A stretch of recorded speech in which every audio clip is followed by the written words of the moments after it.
चुनाव से पहले पीएम मोदी का मैराथन दौरा लगातार जारी है। 10 दिनों में 12 राज्यों के दौरे पर रहेंगे प्रधानमंत्री नरेंद्र मोदी। आज तेलंगाना, तमिलनाडु जाएंगे पीएम। दोनों राज्यों को करोड़ों की सौगात देंगे। तो देखिए, लगातार दौरों का जो दौर चल रहा है प्रधानमंत्री नरेंद्र मोदी का लोकसभा चुनाव से पहले मैराथन दौरा। 10 दिनों की अगर बात करें तो 12 राज्यों के दौरे पर रहने वाले हैं प्रधानमंत्री।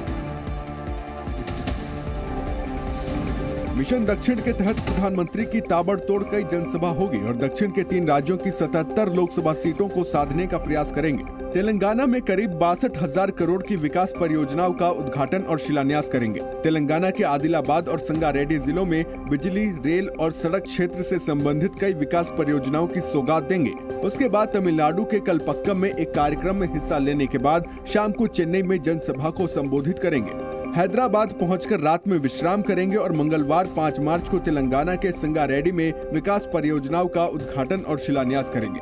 उसके बाद ओडिशा के चांडीखोल जाजपुर में जनसभा और परियोजनाओं का उद्घाटन और शिलान्यास करेंगे। दरअसल भारतीय जनता पार्टी 400 पार के मिशन को पूरा करने के लिए दक्षिण भारत पर ज्यादा जोर दे रही है। इसके तहत तेलंगाना, तमिलनाडु और ओडिशा की 77 लोकसभा सीटों को प्रधानमंत्री कवर करेंगे। इससे पहले प्रधानमंत्री केरल का भी दौरा कर चुके हैं।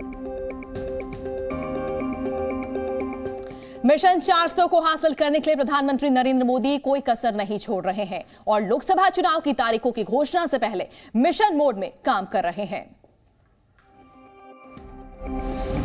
मिशन पूरब के तहत झारखंड, पश्चिम बंगाल और बिहार की 96 लोकसभा सीटों को साधने के बाद प्रधानमंत्री मोदी का तूफानी दौरा शुरू हो रहा है। अगले 10 दिन में 12 राज्यों और केंद्र शासित प्रदेशों का दौरा करेंगे, जिसमें तेलंगाना, तमिलनाडु, ओडिशा, पश्चिम बंगाल, बिहार, जम्मू कश्मीर, असम, अरुणाचल प्रदेश, उत्तर प्रदेश, गुजरात, राजस्थान और दिल्ली शामिल हैं। प्रधानमंत्री दक्षिण भारत से अपने मिशन की शुरुआत करेंगे। 4 मार्च को तेलंगाना और तमिलनाडु का दौरा करेंगे। उसके बाद प्रधानमंत्री 5 मार्च को ओडिशा, 6 मार्च को पश्चिम बंगाल और बिहार जाएंगे। 7 मार्च को जम्मू कश्मीर और उसी शाम दिल्ली में एक कार्यक्रम में शामिल होंगे, जबकि 8 मार्च को मिशन नॉर्थ ईस्ट पर रवाना होंगे, जहां असम और अरुणाचल प्रदेश को कई विकास परियोजनाओं की सौगात देंगे। जबकि 10 मार्च को पीएम मोदी उत्तर प्रदेश के आजमगढ़ में विभिन्न परियोजनाएं राष्ट्र को समर्पित करेंगे। प्रधानमंत्री मोदी 11 मार्च को दिल्ली में नमो ड्रोन दीदी और लखपति दीदी से जुड़े एक कार्यक्रम में शामिल होंगे और 12 मार्च को गुजरात और राजस्थान का दौरा करेंगे। वहीं 13 मार्च को वीडियो कॉन्फ्रेंसिंग के जरिए गुजरात और असम में 3 महत्वपूर्ण परियोजनाओं की आधारशिला रखेंगे। और बड़ी खबर, मंत्रिपरिषद की बैठक में प्रधानमंत्री नरेंद्र मोदी की नसीहत। मंत्रियों को विवादों से दूर रहने और डीप फेक जैसी तकनीकों से बचकर रहने की सलाह दी है। मोदी कार्यकाल 3.0 पर चर्चा करते हुए पीएम मोदी ने पहले 100 दिन की प्लानिंग पर भी मंथन किया।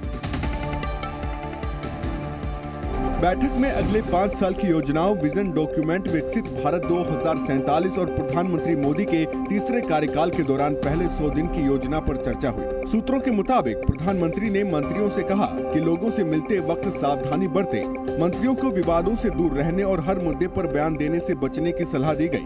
प्रधानमंत्री ने जनता के बीच सोच समझकर बयान देने की नसीहत दी।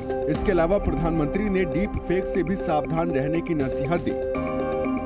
मोदी ने मंत्रियों से यह भी कहा कि चुनाव प्रचार के दौरान लोगों के बीच जाएं और सरकार के विकास और लोगों के कल्याण के लिए उठाए गए कदमों को बताएं। मंत्रियों को संबोधित करते हुए पीएम मोदी ने निर्देश दिया कि विकसित भारत की झलक जून में पेश होने वाले बजट में दिखनी चाहिए। रविवार की बैठक अप्रैल-मई में होने वाले लोकसभा चुनाव के लिहाज से महत्वपूर्ण है। दरअसल चुनाव आयोग अगले कुछ हफ्तों में लोकसभा चुनाव तारीखों की घोषणा का ऐलान कर सकता है।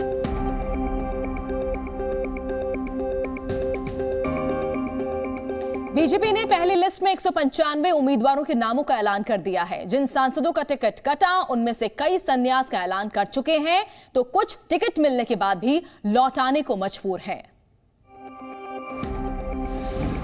ये तस्वीर उस वक्त की है जब बीजेपी ने पश्चिम बंगाल की आसनसोल सीट से पवन सिंह के नाम का ऐलान किया, लेकिन महज 24 घंटे के भीतर पवन सिंह ने आसनसोल से अपनी दावेदारी छोड़ दी।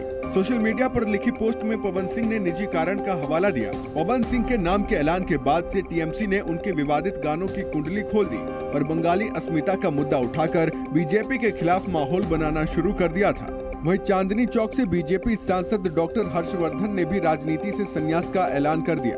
डॉक्टर हर्षवर्धन 5 बार दिल्ली से विधायक रहे लगातार 2 बार चांदनी चौक से सांसद चुने गए। मौजूदा सरकार में केंद्रीय स्वास्थ्य मंत्री भी रहे। डॉक्टर हर्षवर्धन ने एक बार फिर अपने पुराने पेशे डॉक्टरी में लौटने का ऐलान किया है। वहीं गुजरात के पूर्व डिप्टी सीएम नितिन पटेल ने भी राजनीति से संन्यास का फैसला किया है। दरअसल नितिन पटेल गुजरात की मेहसाणा सीट से टिकट की दावेदारी कर रहे थे। बीजेपी की पहले लिस्ट में मेहसाणा का टिकट फाइनल नहीं हुआ। नाम फाइनल होने से पहले ही नितिन पटेल ने अपनी दावेदारी वापस लेते हुए पीएम मोदी को तीसरे कार्यकाल की बधाई दे दी। Zee News।